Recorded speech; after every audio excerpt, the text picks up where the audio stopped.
Assalamualaikum dan selamat pagi. Alhamdulillah, pada hari ini kita dapat menjalankan kejohanan Merintah Desa. Saya berharap kepada semua pelajar, warga-warga SIK Genting dapat bekerjasama menjayakan program kejohanan Merintah Desa yang ulung kali diadakan pada tahun ini.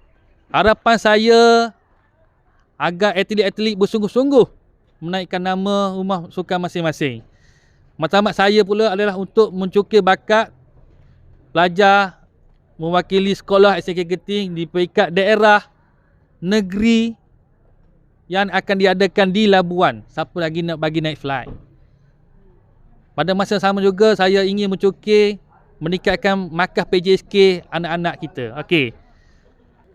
Yang terakhir sekali, semangat kesukanan itu adalah penting bagi kita.